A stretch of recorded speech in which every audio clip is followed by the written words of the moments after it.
किसी ने बहुत ही कमाल की बात कही है कि शब्दों की ताकत को कभी कम मत आंकिए, क्योंकि एक हाँ और एक ना पूरी ज़िंदगी बदल देती है। नमस्कार, स्वागत है आप सभी का मेरे यूट्यूब चैनल चेरी सिंह में। और आज आपके लिए लेके आई हूँ एक छोटी सी कहानी, एक राजा की। जो एक राज्य के राजा थे, उन्हें स्वप्न देखना बहुत अच्छा लगता था और स्वप्न का मतलब जानना भी बहुत ही अच्छा लगता था।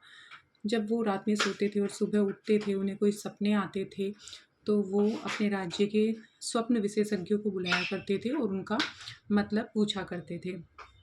जो भी मतलब होता था, उसी के हिसाब से वो राज्य में अपना काम करते थे, अपने जीवन में आगे बढ़ते थे और जो भी होता था, सही या गलत, वो सब किया करते थे।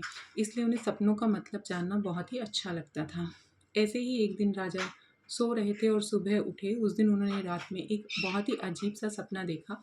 उन्होंने अपने स्वप्न विशेषज्ञों को बुलाया और उनसे पूछा कि मैंने भई ऐसा सपना देखा है, जिसका मतलब मुझे समझ में नहीं आ रहा। तो विशेषज्ञों ने पूछा, राजा साहब आपने क्या स्वप्न देखा है? राजा ने कहा कि मैंने जो सपना देखा है कि मैं सो रहा था और मेरे जो है सारे दाँत गिर गए हैं, सिर्फ़ मेरा सामने का दाँत जो है वो बाकी है, वो नहीं गिरा, मेरे बाकी सारे दाँत गिर गए हैं।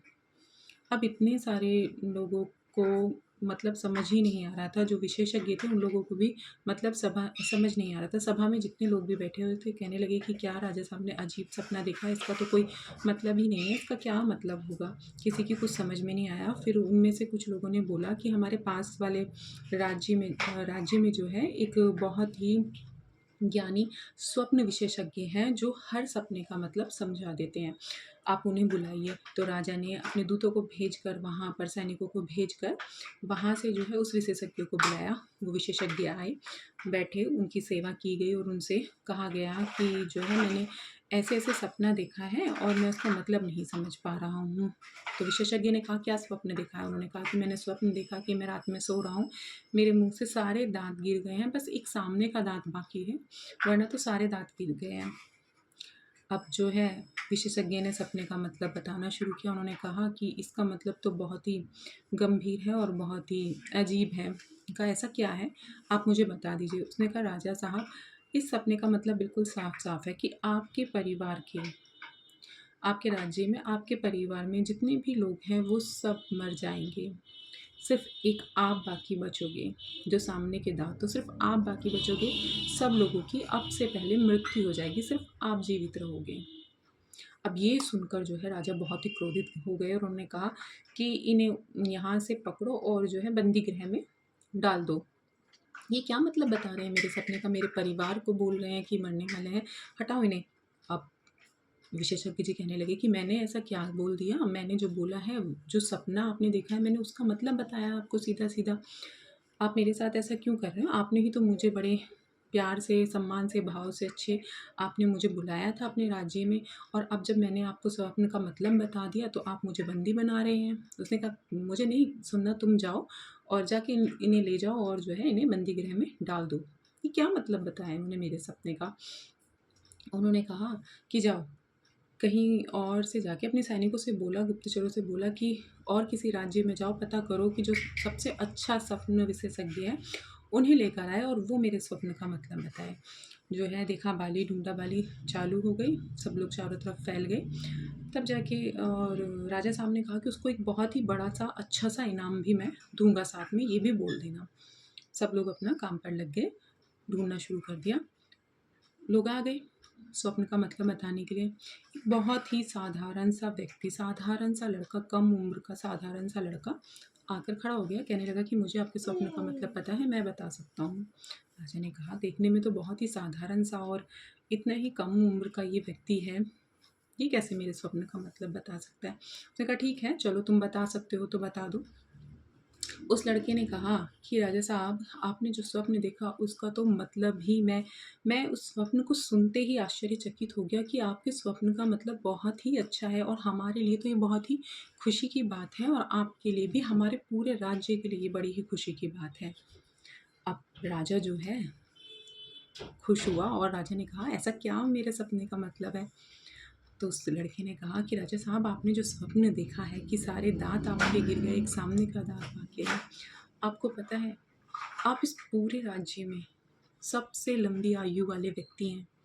जो बहुत लंबी आयु तक जिएंगे और हमारे राज्य पर शासन करेंगे, और हम पूरी प्रजा को, पूरे लोगों को आपका साथ एक लंबे समय तक मिलेगा, और हमारा शासन बहुत ही अच्छी तरह से चलेगा एक लंबे समय तक, क्योंकि आपकी आयु बहुत ज़्यादा है, आप बहुत ही दीर्घ आयु हो।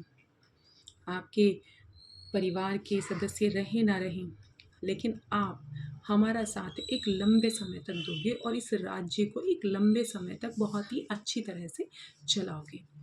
ये सुनकर राजा बड़ा ही प्रसन्न हुआ, बड़ा ही खुश हुआ। राजा को लगा कि भाई लड़के ने जो सपन का मतलब बताया बहुत ही अच्छा है, कि मैं इन लोगों के साथ रहूँगा, मेरी बहुत ही दीर्घ आयु है। बहुत खुश हुआ। उसने अपने सैनिकों से बोला कि जाओ, जाकर जो हमने इनाम बोला था वो सब ले आओ। बहुत ही बड़ा सा बक्सा लेके आया गया, हीरे जवाहरात से भरा हुआ, और वो जो है उस लड़के को दे दिया गया। लड़का भी बड़ा खुश हुआ, राजा भी बड़े खुश थे। अब वो हीरे जवाहरात का जो बक्सा था वो लेकर जा रहा था अपना। वो उसी कारागृह के सामने से गुजरा जिसमें जो है वो स्वप्न ज्ञानी जो थे वो बंद थे। उन्होंने उसे देखा, लड़के को जाते। उसने कहा कि आपने राजा को स्वप्न का मतलब बताया? उसने कहा हाँ मैंने बताया, और ये इनाम भी पाया है। उसने कहा तुमने ऐसा क्या मतलब बता दिया राजा को कि जो तुम्हें इनाम दिया गया? मैंने तो बिल्कुल सही सही मतलब बताया था, मुझे तो राजा ने बंदी गृह में डाल दिया। तुमने ऐसा क्या मतलब बताया जो तुम्हें इनाम भी दे दिया? उसने कहा मैंने तो वही बताया जो तुमने बताया। कहने लगा कि मैंने तो ये बताया था कि राजा साहब आपके घर में सबकी मृत्यु हो जाएगी, बस आप ही जीवित रहेंगे लंबे समय तक। मैंने भी यही बोला, लेकिन बस शब्दों का हेर फेर था। मैंने ये कहा कि राजा साहब आप हमारे साथ लंबे समय तक जिएंगे, इस राज्य पर आप शासन करेंगे, आपकी बहुत लंबी आयु है, दीर्घ आयु है, हमें आपका साथ बहुत लंबे समय तक मिलेगा। आपके परिवार का कोई व्यक्ति हमारा साथ दे ना दे, पर आप हमारे राज्य का साथ देते रहेंगे एक लंबे समय तक। उस व्यक्ति ने कहा कि मैंने भी तो यही बताया था राजा से। उसने कहा नहीं, आपने ये नहीं बताया था, आपने ये कहा था कि राजा साहब आपके घर वाले मर जाएंगे, आप जीवित रहेंगे। ये शब्दों का हेर फेर है। वही बात मैंने कही, बस शब्द अलग थे जो राजा को सुनने में अच्छे लगे, और वही बात आपने सीधे शब्दों में कह दी। तो यही कहना चाहूँगी आपसे कि बहुत छोटी सी कहानी है, लेकिन शब्दों के हेर फेर को समझिए। शब्दों में ही वो चमत्कार है। शब्दों का चयन बहुत ही सोच समझ कर कीजिए। जब छोटा बच्चा होता है वो कैसे बोलना है ये तो सीख जाता है, लेकिन क्या बोलना है ये नहीं सीख पाता। ये सीखना बहुत ज़रूरी है। बड़े होने के बाद भी हमें किसी बात को सामने वाले से ऐसे बोलना चाहिए, इस तरह के शब्दों का इस्तेमाल करना चाहिए कि रिश्तों में हमेशा मधुरता बनी रहे। ऐसे शब्दों का नहीं कि रिश्ते टूट जाए। हमेशा मधुरता के साथ ऐसे शब्दों का चयन कीजिए। तो आज से आप लोग कुछ भी कहने से पहले अपने शब्दों को अच्छे से गौर से देखिए कि आप क्या बोल रहे हैं, उसके बाद ही कुछ भी बोलिए। तो शब्दों में बड़ी ही ताकत होती है। ठीक है, इसी के साथ आपसे इजाज़त लूँगी, और जाने से पहले यही कहूँगी कि कर दिखाओ कुछ ऐसा, दुनिया करना चाहे आपके जैसा। मेरे चैनल को सब्सक्राइब करना ना भूलिए। ऐसे ही और कहानी सुनने के लिए मेरे चैनल को फॉलो कर लीजिए, तभी आपको मेरा नोटिफिकेशन मिलेगा और आप ऐसी नई नई कहानियाँ सुन पाएंगे। फॉलो कीजिए, लाइक कीजिए, कमेंट कीजिए, शेयर कीजिए। Bye bye.